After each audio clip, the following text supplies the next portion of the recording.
You're listening to Inspire Change, a broadcast that strives to educate, motivate, and empower men to challenge traditions of masculinity. To guide us through the intricacies and intersections of emotions, relationships, and male identity is renowned psychologist, author, and speaker Gunter. This is Inspire Change. I want to introduce a tradition here for this podcast and all future podcasts, wherein I'd like to respectfully acknowledge the Gadigal people of the Eora Nation. They are the traditional custodians of the land on which we meet. I pay my respects to the elders, past and present. Knowing the stories of the Aboriginal people will always be written in this landscape. Welcome everybody to another episode of Inspire Change. So in the last episode, I was talking about the 6 hours per week for a better relationship by John Gottman. And I thought I'd carry on a little bit today with one particular element of that program to enhance your relationship, and which I didn't raise in the last podcast, and that was about the issue of date night.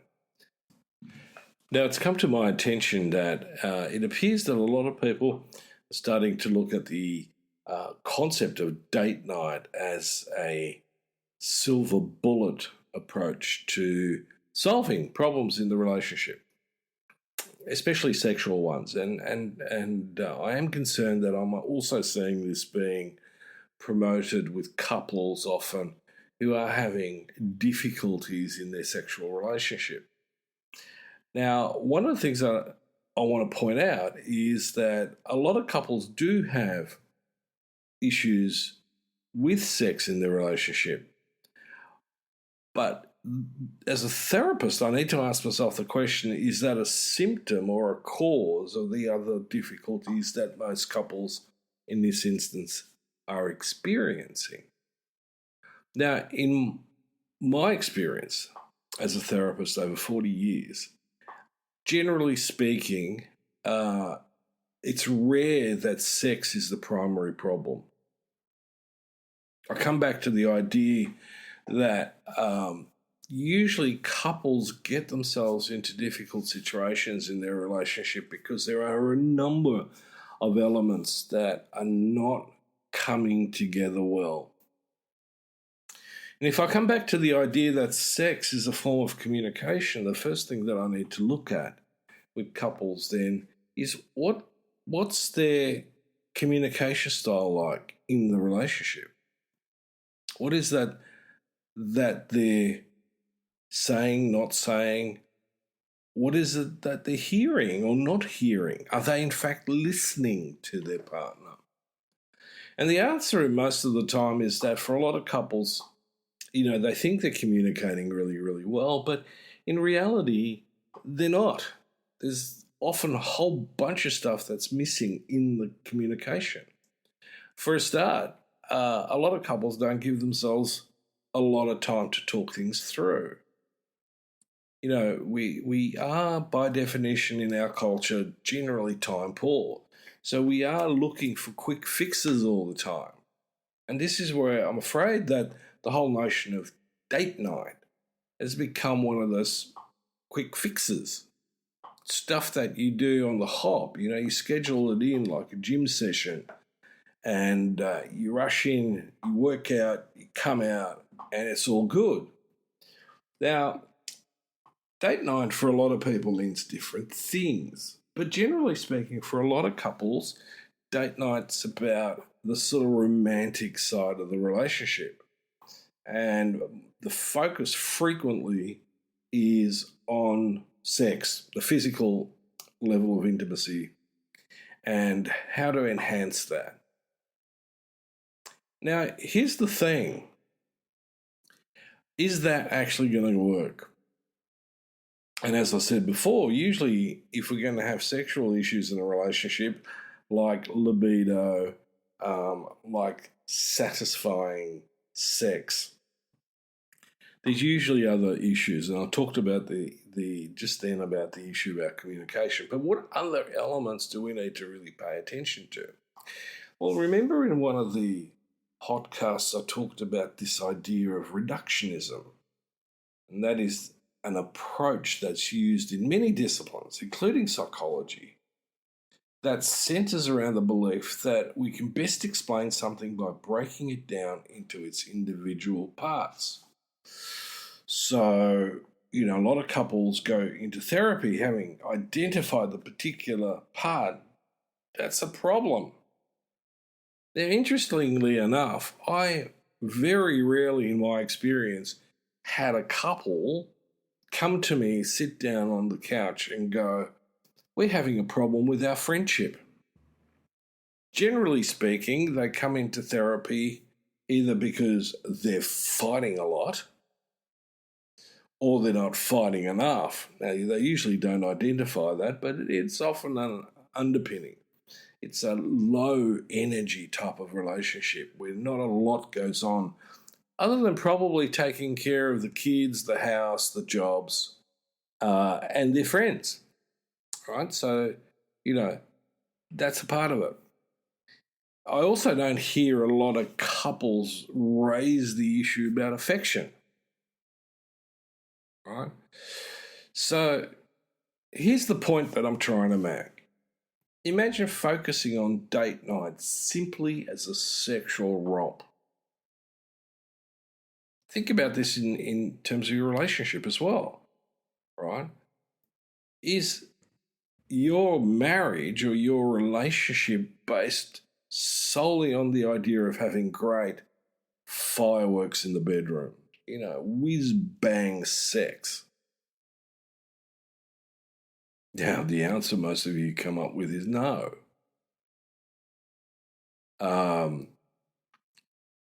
Most of you will talk about all the other elements of a loving, intimate relationship. But interestingly enough, in our culture, we seem to, have gone the reductionist path. And when we have problems with sex, we go to a sex therapist. Now, I'm not saying that they're not useful. They have an absolutely majorly important part in the therapeutic spectrum. But usually it's interesting because a lot of sex therapists actually work a lot more about the other stuff than they do necessarily about sex. Now, if we focus on date night purely from a sexual point of view, then what we're doing is we're putting date night into the category of a perpetual one-night stand that happens either once a week or once a fortnight, depending on the frequency that the couple agrees on. And interestingly, my experience with one-night stands when I was young and free of a partner was that essentially after a while it becomes hollow and somewhat soul-destroying because the yearning for something more doesn't actually get stilled. The yearning for something more grows.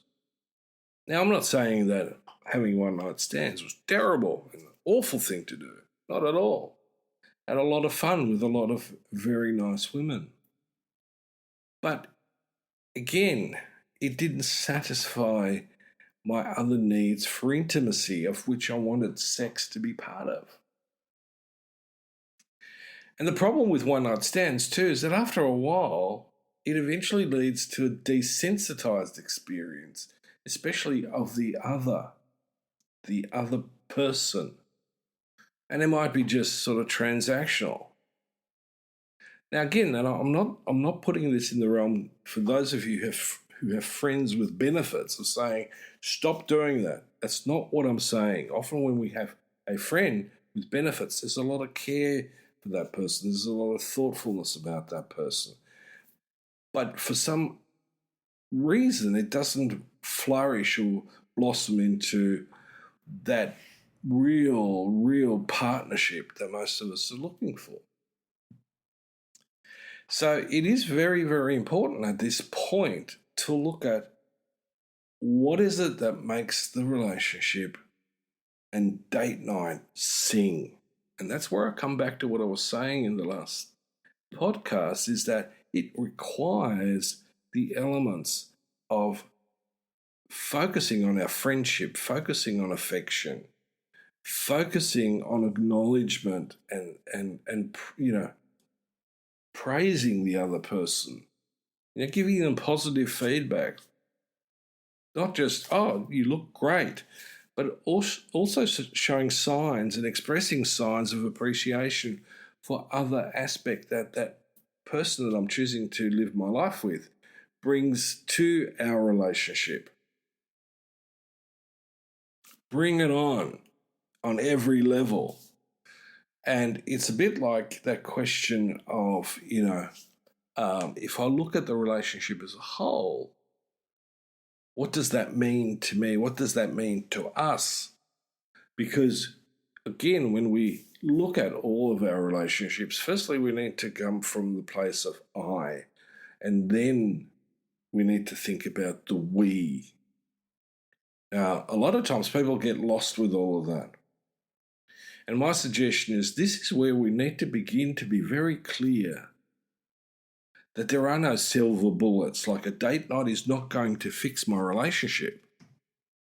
In fact, date night's only going to work well if the other elements of being in a close friendship, an emotional and intellectual friendship with my partner that I need to nurture.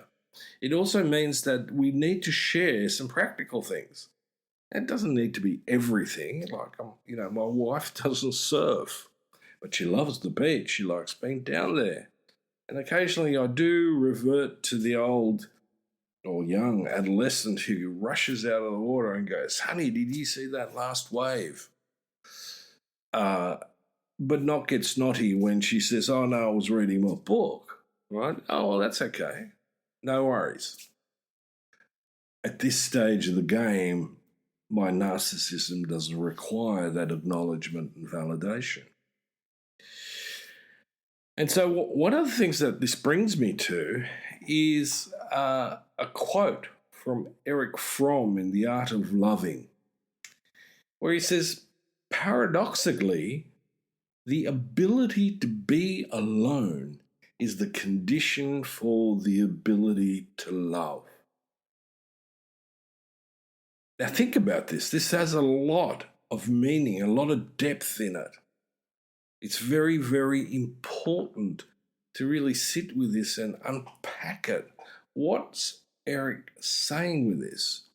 And my first port of call is what I've been talking about, on and off throughout a lot of the podcasts. And that is, as men, we need to learn to be alone. But most of us spend our time either feeling lonely or alienated or have condemned ourselves to isolation. From that platform, we are not going to have healthy, satisfying, long-term relationships.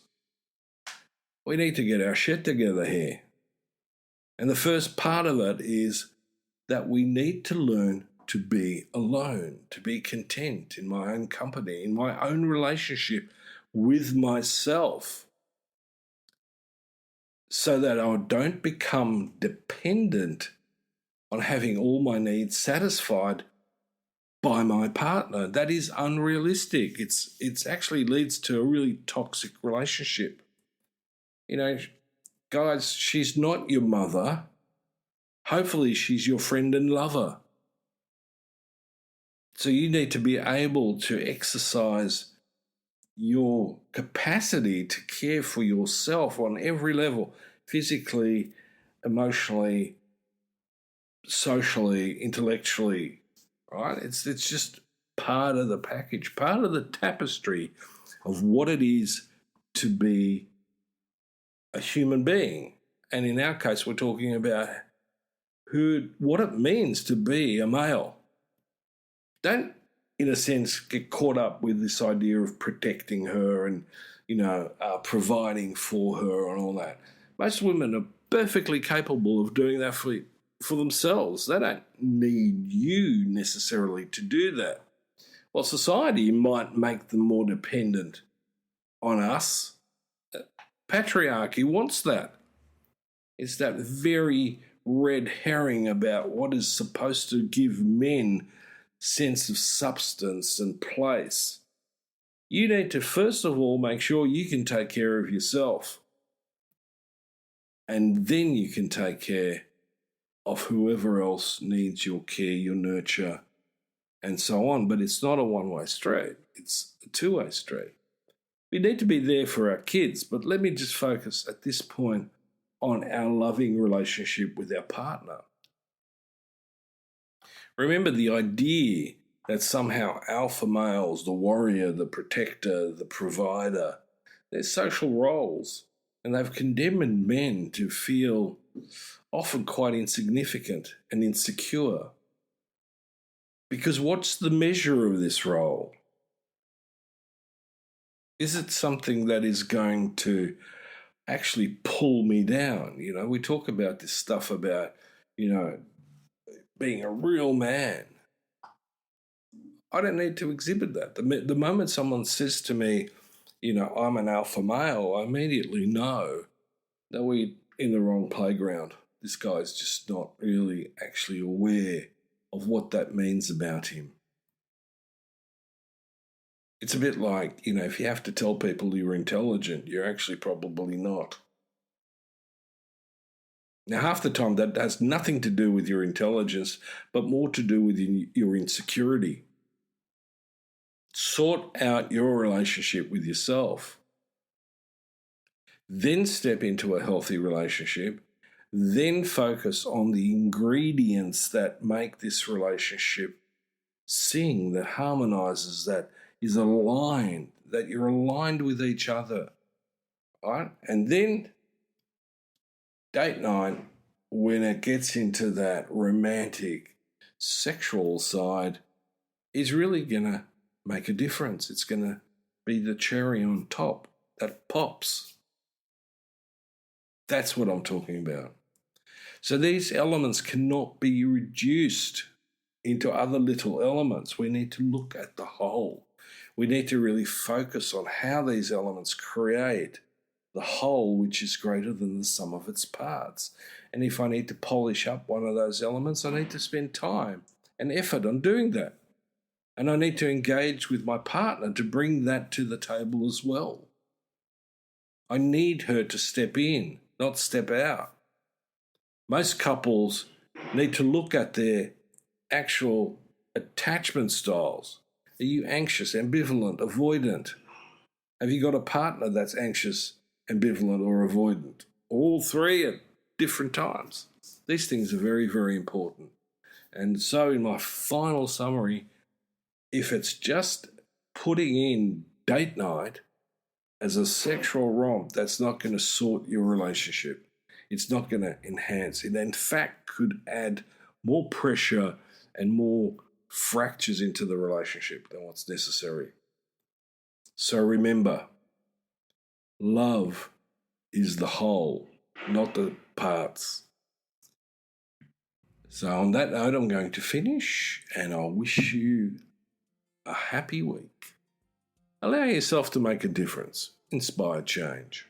Thank you for listening to Inspire Change, a broadcast that strives to educate, motivate, and empower men to challenge traditions of masculinity. For more information on the Making Good Men Great movement, or for individual or group coaching sessions with Gunter, visit makinggoodmengreat.com. For inquiries regarding broadcast topics or appearing on the show, email Miranda at noirtainment.com. That's Miranda at NOIRTAINMENT.com.